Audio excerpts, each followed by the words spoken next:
Olá, queridos irmãos, estou mais uma vez aqui a fazer um vídeo para dar continuidade ao nosso estudo bíblico no livro de Jó, num tempo como este em que as pessoas muitas vezes perguntam-se o porquê de tantas coisas acontecerem, tantas coisas más, como o caso agora da Covid-19 que está a aterrorizar o mundo.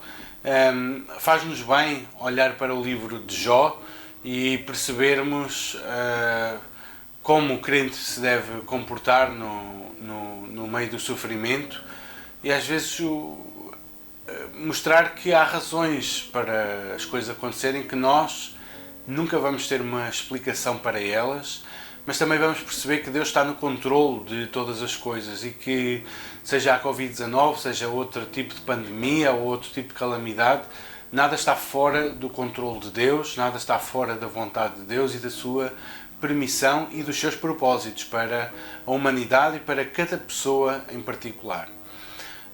Nós às vezes perguntamos qual é o propósito de tudo isto, e eu comentava há dias com o Amadeu que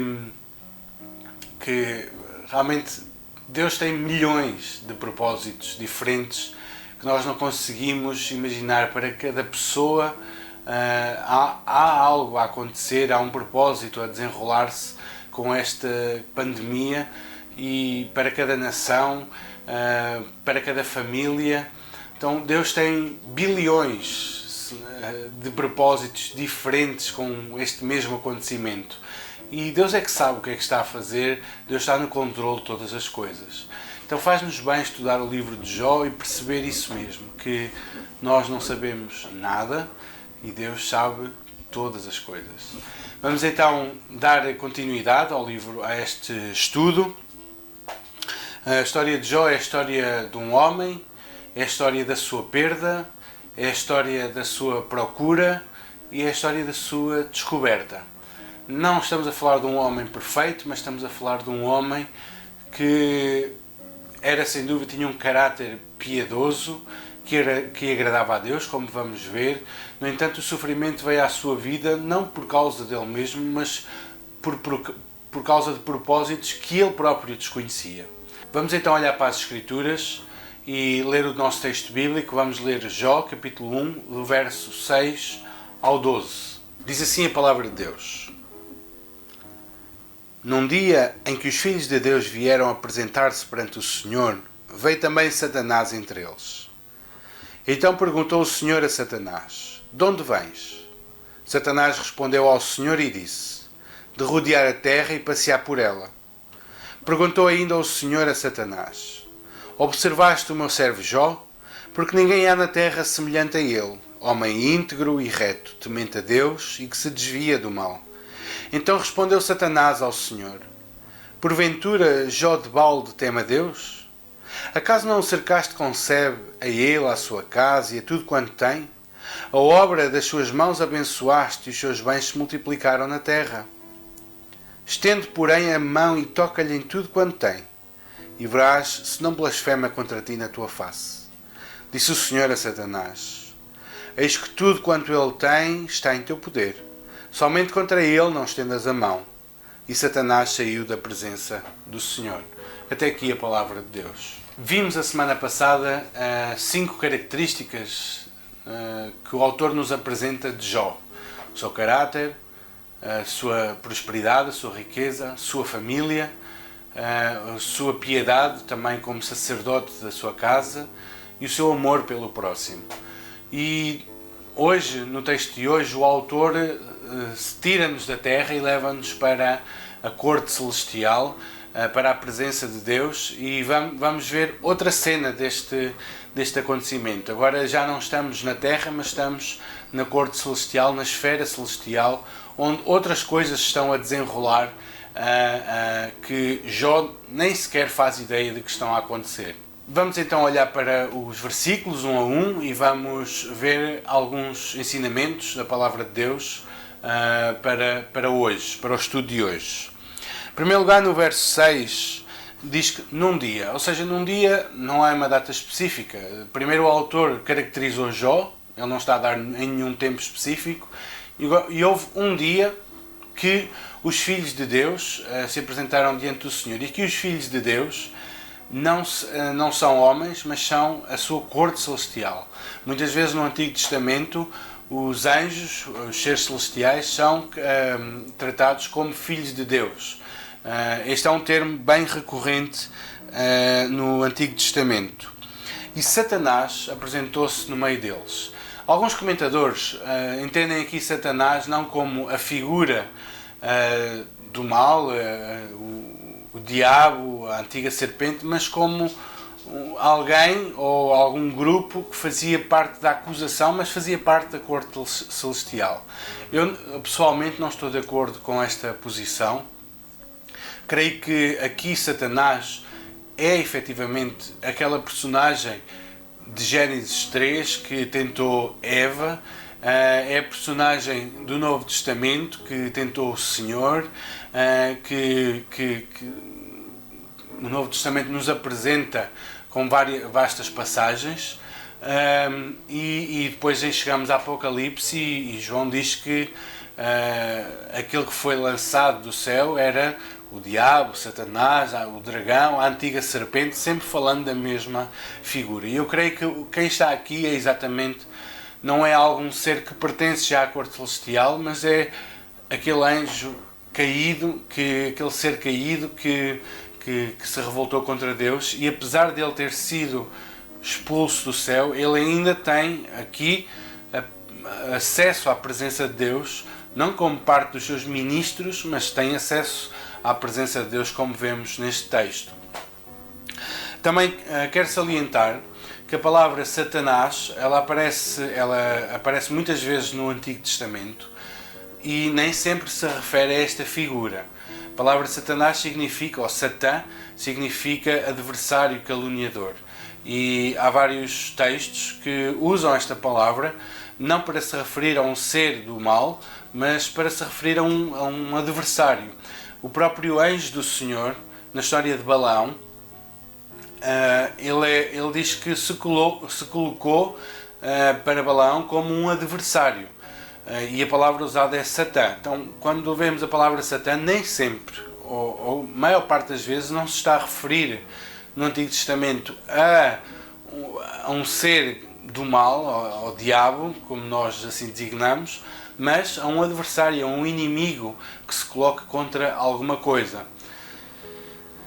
E diz que apareceu entre eles, ou seja, no meio deles. Não significa que tenha acesso, que fazia parte daquele grupo, mas alguns textos mostram que entre eles, no meio deles, pode mostrar também um tipo de intrusão. Ele apareceu lá, no meio deles. Então, os filhos de Deus, a corte celestial, vai se apresentar diante do Senhor, diante de Yahvé, e Satanás está lá no meio deles e apresenta-se também.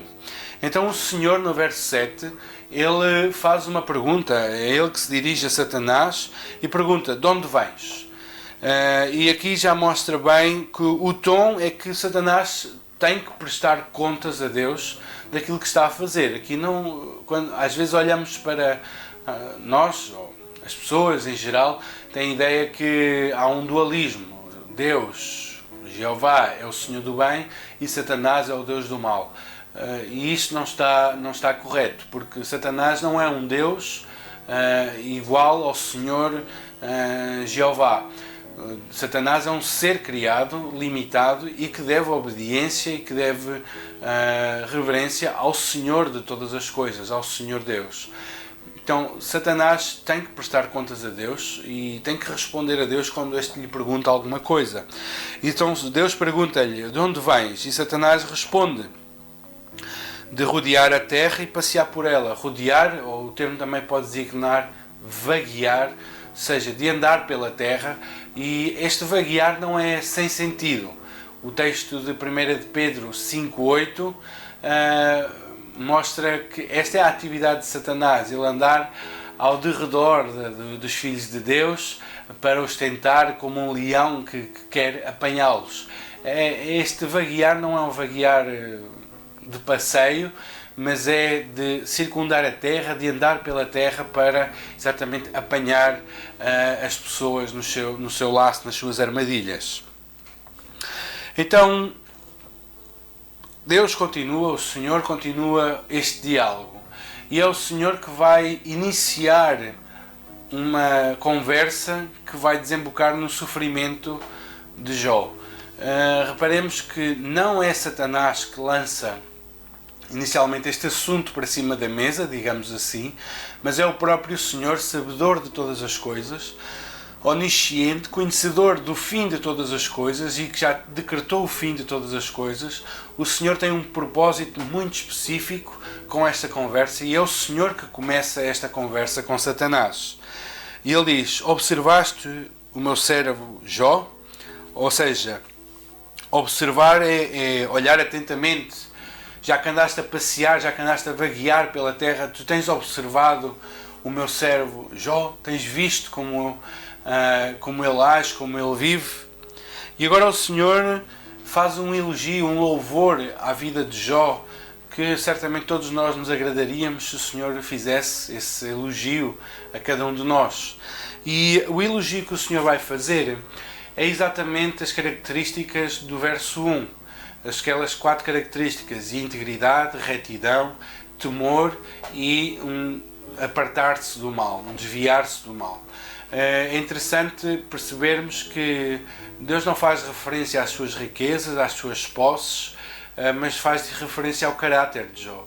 É isto que agrada ao Senhor, é isto que alegra o coração de Deus, é o caráter daqueles que o servem. E é isto que Deus exalta na vida de Jó, o seu caráter, com estes 4 atributos. E Deus diz que não há ninguém semelhante a ele. Ou seja, Jó era um exemplo para a humanidade, um exemplo de piedade, de integridade, de sinceridade na sua devoção. Então Deus começa esta conversa sabendo aquilo que vai acontecer a seguir e tendo decretado aquilo que vai acontecer a seguir. Mas há um propósito magistral em tudo isto, há um propósito soberano, gracioso, de revelar a Jó mais acerca dele mesmo, acerca de Deus. Deus vai fazer com que Jó conheça melhor a Deus no fim de tudo. Satanás vai sair mais derrotado e Deus vai sair glorificado no meio de tudo isto. Então há um propósito soberano de Deus em iniciar esta conversa. E Satanás então responde ao Senhor: porventura Jó de balde teme a Deus? Satanás responde com cinismo e com descaramento. E aqui começa o desafio de Satanás. Satanás coloca em causa esta devoção de Jó. Ele diz: será que Jó teme a Deus só por si? Será que ele tem temor e devoção a ti só porque sim? Só por causa de quem tu és e não por causa daquilo que tu lhe dás? Aquilo que Satanás está a propor é que a devoção de Jó e a sinceridade de Jó não eram em vão. Havia uma causa por trás. Havia algo por trás que não era o ser de Deus. Não era a pessoa de Deus em si que fazia com que Jó temesse a Deus e o adorasse e o obedecesse. Havia uma causa interesseira na vida de Jó para ele fazer isso, para ele viver desta maneira. E no verso 10 o argumento continua. Diz: acaso não o cercaste com sebe a ele, à sua casa, a tudo quanto tem? A obra das suas mãos abençoaste e os seus bens se multiplicaram na terra. Satanás vai mais fundo e quer mostrar porque Jó é como é. Deus cercou com sebe, ou seja, uma sebe é uma cerca viva, né? Que há uma delimitação e Deus cercou. Isso, podemos entender isto de algumas maneiras, pelo menos 2. Cercar no sentido de proteger, de o guardar dos ataques de Satanás, dos ataques do mal, mas também cercá-lo num tom abençoador, ou seja, algo que está cercado, está protegido, está guardado. Nós, por exemplo, se tivermos um um quintal, com uma plantação, nós cercamos para que o mal não venha, mas aí também há um tom de abençoador. Nós temos cuidado para com aquelas coisas. E é isto que Satanás está a sugerir. Olha, Jó, porque é que ele te teme? Porque é que ele te adora? Porque é que ele te serve? Porque tu o tens protegido, porque tu tens guardado de todas as coisas. É por isso que ele te adora. E Satanás vai enfatizar não o caráter, ele vai colocar em causa o caráter de Jó, a piedade de Jó, mostrando as suas riquezas, ou falando das suas riquezas. Diz, tu tens protegido a Jó. Todos os negócios, todas as atividades laborais, a sua casa, os seus filhos, tudo era bênção de Deus. O que ele está a dizer a Deus é, quem é que não te serve assim? Quem é que não te adora assim, quando tu dás tudo e fazes prosperar e enriqueces e abençoas na família e não há problemas nenhuns a acontecerem? Qual é a pessoa que não te adoraria assim? E aquilo que Satanás está a dizer, ele não está só a acusar Jó e a sua sinceridade na sua piedade. Satanás está a sugerir que o próprio Deus tem que subornar se quer ser adorado. Satanás está a sugerir, está a pôr em causa duas coisas. A primeira delas é a sinceridade do próprio Jó. Está a dizer que Jó não é sincero na sua adoração, ele só adora porque Deus lhe dá coisas. E também está a colocar em causa a dignidade de Deus em ser adorado, porque aquilo que ele sugere é que Deus só é adorado porque dá, porque se Deus não der, ele não é digno da adoração de nenhum homem. Aquilo que Satanás diz é, será que tu, Deus, és tão bom assim que alguém te possa adorar sem tu lhe dares nada? E Satanás quer provar que não. O que Satanás está a propor esta pergunta é dizendo, será que tu, Deus, és digno de adoração quando não dás nada a ninguém? E Satanás quer propor que Deus não é digno dessa adoração. Deus só é adorado e é temido porque dá, porque abençoa, porque se não o fizer, ninguém o vai adorar. Então Satanás lançou o desafio no verso 11. Ele diz assim, estende, porém, a tua mão e toca-lhe em tudo quanto tem e verás se não blasfema contra ti na tua face. Ou seja, um teste precisa ser feito. O desafio de Satanás é para que Deus lhe tirasse tudo. E quando Deus lhe iria tirar tudo, Deus iria perceber que Jó iria blasfemar na cara dele. Jó iria dizer mal de Deus, iria amaldiçoar a Deus, iria toda aquela piedade ou falsa piedade que Satanás estava a sugerir, iria cair por terra e Jó iria mostrar verdadeiramente quem era e como estava o seu coração. E isto acontece muitas vezes connosco, este tipo de coisas, né? Nós certamente já ajudámos muitas pessoas e às vezes quando ajudamos alguém, essa pessoa que é ajudada não vê em nós problema nenhum, somos grandes amigos. Mas a partir do momento que nós fechamos a torneira, essa pessoa começa a ver os nossos erros, as nossas falhas, começa a criar problemas connosco e até nos deixa de falar. E é isto que Satanás está a sugerir que Jó vai fazer. Jó adora a Deus porque Deus lhe dá coisas, assim que Deus lhe tirar essas coisas, Jó vai abandonar a sua piedade, abandonar a sua devoção e vai deixar o Senhor.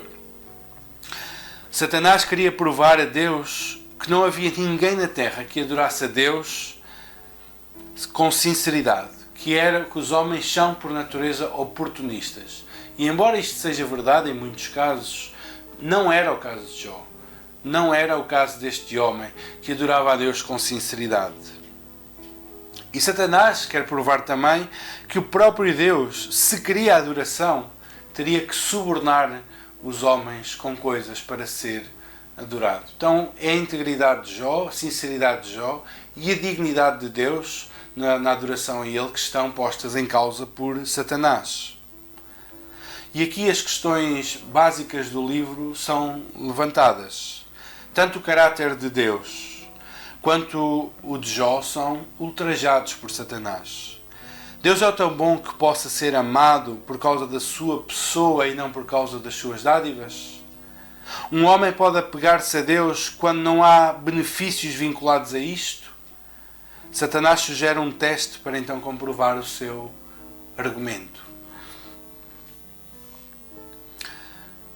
Então o Senhor responde e aceita o desafio de Jó no verso 12. Diz assim, disse o Senhor a Satanás: eis que tudo quanto ele tem está em teu poder, somente contra ele não estendas a mão. E Satanás saiu da presença do Senhor.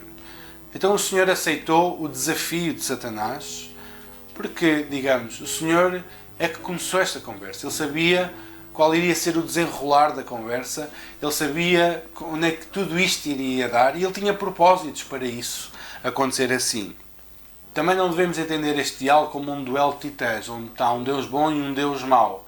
Não, Satanás continua a ser uma criatura que coloca o seu Criador em causa, coloca a integridade do homem em causa, e Deus aceita então este desafio. Não é de igual para igual, porque Satanás é nada, é um cisco diante da presença de Deus, mas Deus ainda assim aceita o desafio de Satanás. Também percebemos que a vida de Jó está na mão de Satanás, porque Deus assim o concede.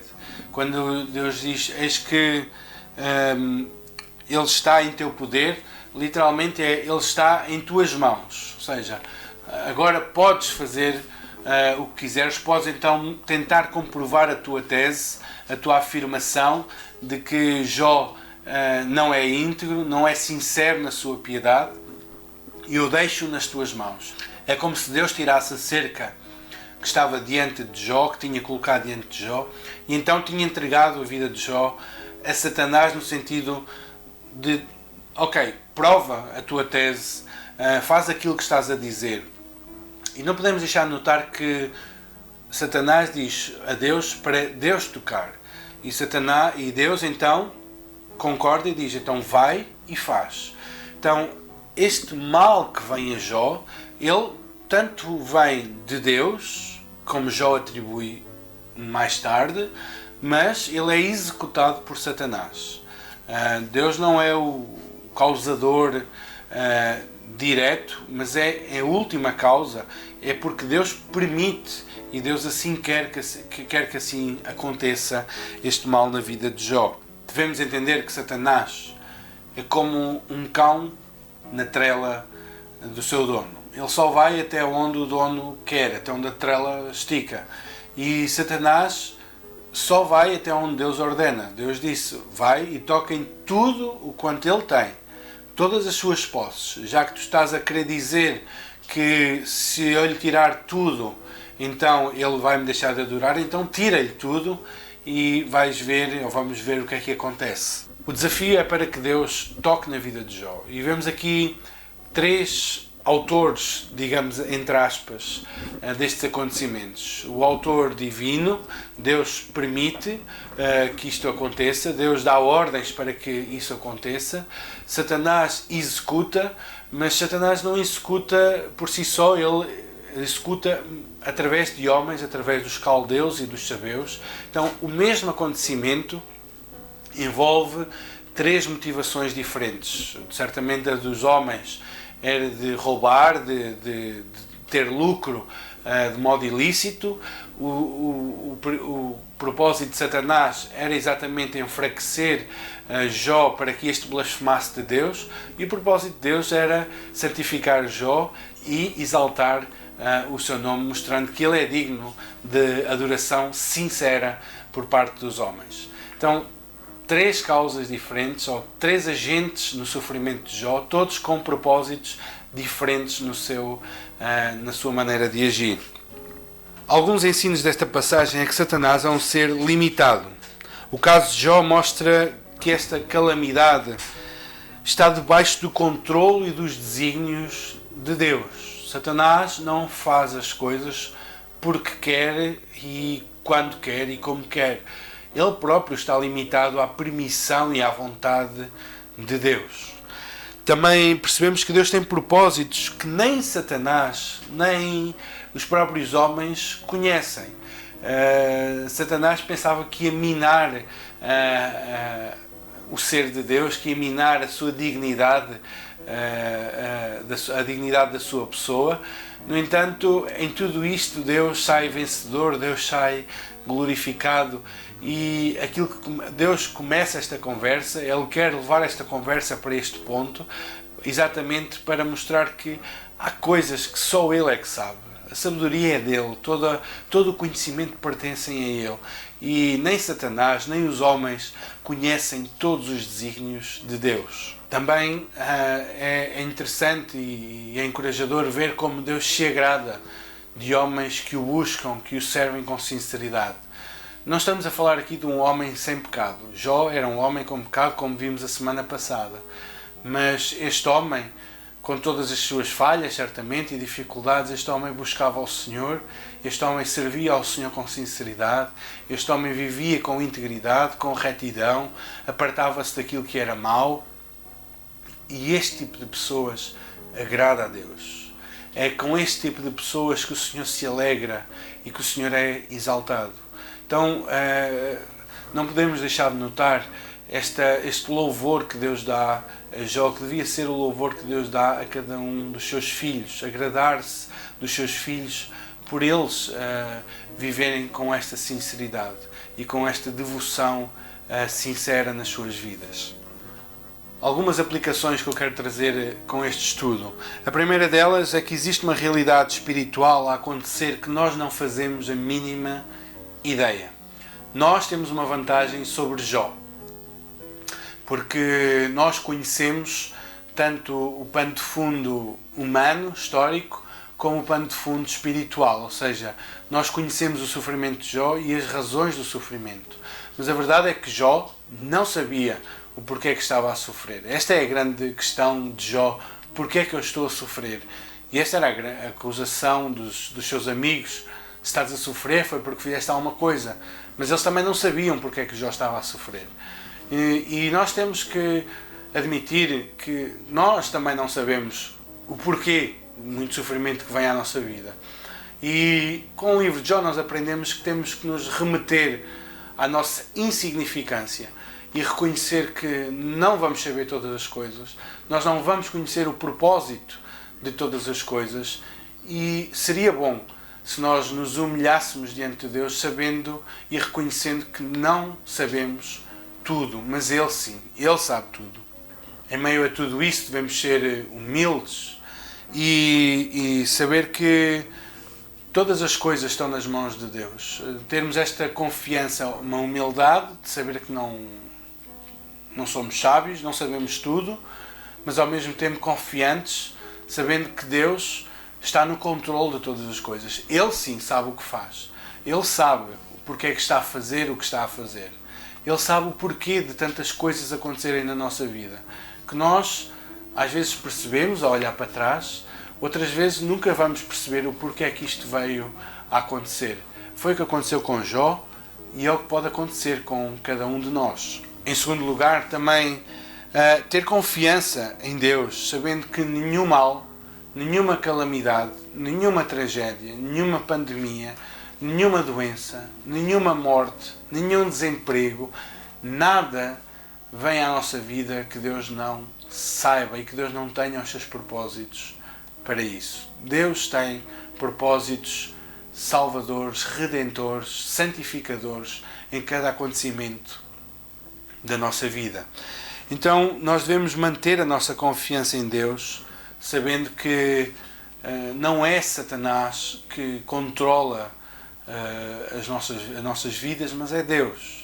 Muitas vezes, por exemplo, acontecem coisas na nossa vida. Imaginemos, eu estou-me a preparar para ir ao culto, à igreja,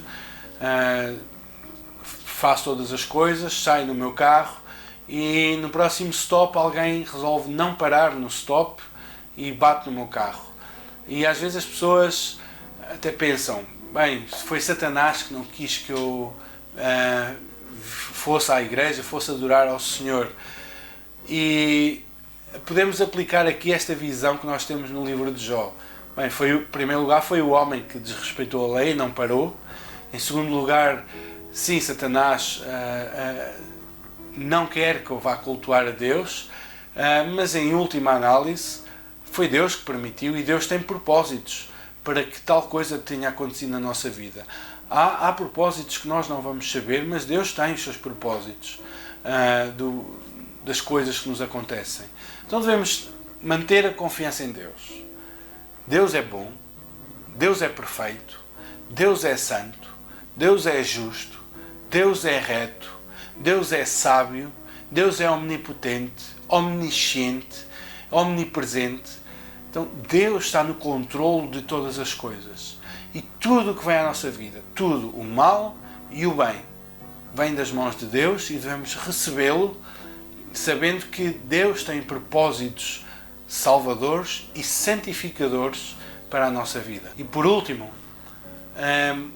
nós vemos aqui nesta passagem que Jó não tinha grandes argumentos. Aliás, ele tinha um grande argumento, mas a verdade é que o texto deixa bem claro, e Deus deixa bem claro, que a adoração de Jó, a piedade de Jó, era sincera. Então a acusação que Satanás está a fazer é uma acusação infundada. Não estou a dizer que Jó não tinha pecado, mais uma vez, mas neste ponto, na sinceridade de Jó na sua adoração, Satanás não tinha razão. E a acusação de Satanás não era válida, não era verdadeira. Porém, nós reconhecemos que nós não somos Jó. Nós não somos estes homens piedosos. Nós cometemos muitos pecados. E se formos honestos, temos que reconhecer que na nossa vida, damos muitas vezes razão a Satanás para que ele nos acuse. Satanás tem muita coisa na nossa vida para nos acusar diante de Deus. Tem muita coisa para nos levar em acusação diante de Deus. Porém, porque é que nós devemos viver descansados? Apesar de reconhecermos as nossas falhas, apesar de sabermos que a nossa vida merece a acusação, e a acusação que Satanás por vezes poderá fazer é uma acusação certa, porque nós pecamos, mas nós vivemos descansados não porque nós somos como Jó, ou porque podemos agradar a Deus por nós mesmos, mas nós vivemos descansados porque Cristo limpou-nos dessa acusação. E este é o grande ponto. É que Satanás é um acusador. Ele é um acusador por excelência. Ele acusou Jó. Lemos em Zacarias 3 que ele acusou o sumo sacerdote Josué. Ele estava lá para o acusar porque Josué, o sumo sacerdote, estava com vestes sujas. E vemos em Apocalipse 12 que ele é chamado também de o acusador dos nossos irmãos. E este é o trabalho de Satanás, acusar o povo de Deus diante de Deus. É mostrar os erros do povo de Deus, mostrar como eles falham, como eles estão ainda em pecado, como eles são rebeldes ainda nesta vida. E este é o ministério de Satanás. Só que nós temos Cristo, e aqueles que têm Cristo sabem que estas acusações perdem a sua força no sangue de Cristo, porque Cristo limpou-nos e lavou-nos do nosso pecado. E há qualquer acusação que possa ser feita por Satanás, ela esbarra, ela perde a sua vitalidade no sangue de Cristo, que nos limpou e nos lavou de todo o pecado. Sim, nós reconhecemos que pecamos. Nós reconhecemos que damos muitos motivos para que Satanás nos acuse justamente. Mas a nossa glória e a nossa vitória não está na maneira como vivemos, mas naquilo que Cristo fez por nós, no perdão que Ele nos deu.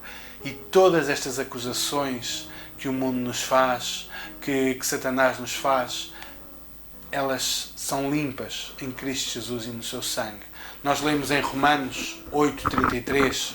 Romanos 8:33 diz: quem intentará acusação contra os eleitos de Deus? É Deus quem os justifica. Ou seja, já não há acusação alguma que possa ser feita contra nós, porque o sangue de Cristo nos limpou e nos limpa de todo o pecado. E toda a acusação, Deus pode dizer a Satanás: olha para a cruz, olha para o meu filho. Ele pagou o preço desta pessoa, ele pagou a dívida que esta pessoa tinha. Já não há acusação alguma contra os meus filhos, contra os meus eleitos, porque Cristo pagou todas essas acusações, todos esses pecados. Também em Apocalipse 12, verso 9, diz assim: e foi expulso o grande dragão, a antiga serpente, que se chama Diabo e Satanás, o sedutor de todo o mundo. Sim, foi atirado para a terra e com ele os seus anjos.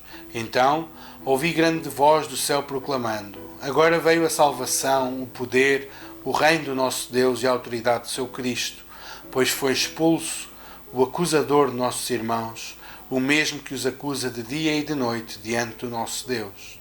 Eles, porém, o venceram por causa do sangue do Cordeiro e por causa da palavra do testemunho que deram, e mesmo em face da morte não amaram a própria vida.